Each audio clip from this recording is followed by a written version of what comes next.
Hello, my name is Christopher Spivey, and today I'll be discussing one of the greatest educational thinkers of the 20th century. This gentleman had a significant impact on the world in regard to education and learning. His name was Dr. Mortimer Adler.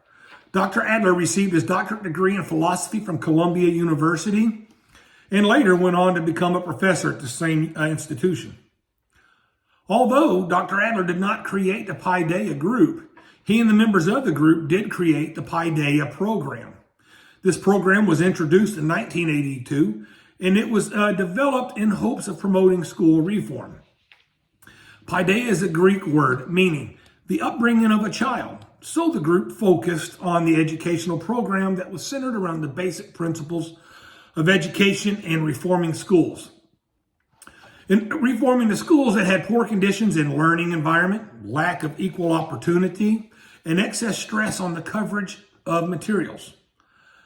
Paideia has long been used as a term for educational projects, such as Individuals with Disabilities Act and the Program for International Student Assessment. Dr. Adler and the Paideia group summarized their points of concern for education with these students with these 12 principles.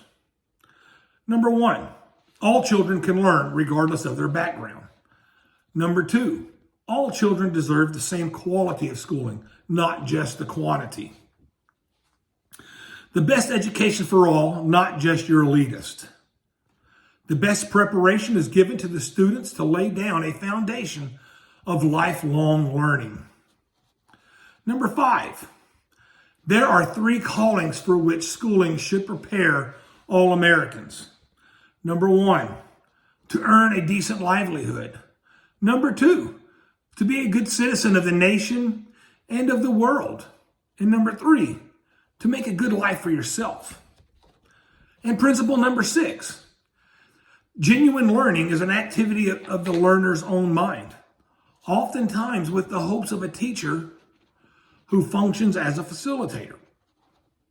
There should be 3 types of teachings that occur in schools: didactic teaching of a subject, coaching that produces the skills of learning, and finally, the Socratic questioning and a seminar-type discussion. Principle number 8, the results of these 3 teachings should be, number 1, the acquisition of organized knowledge, the cultivation of skills, and the growth of the mind's understanding of the basic ideas. Principle number 9, the student's individual achievement should be evaluated in regard to their own capacity, not necessarily measured against other students. Number 10, the principal of the school should not just be an administrator, but he should also be an active, leading teacher in cooperation with the faculty members in planning, reforming, and reorganize the school as an educational community and institution. 11, the principal and the faculty of that school should themselves be actively learning. And number 12, that the desire to continue their own learning should be the prime motivation of those who dedicate their lives to the profession of teaching. Dr. Adler and his group created the Paideia curricular. This curricular framework looks like this. They developed it with 3 goals in mind, and them goals were broken down into 3 different columns. In column 1 is the acquisition of organized knowledge. This is where you learn the what of a subject. In column 2, it is the development of intellectual skills. This is where the how to do something. For example, solving a math problem or conducting a chemistry experiment. In column 3 is the understanding of the ideas and values. This is where you learn the why. This is where you learn the why of studying and learning different subjects.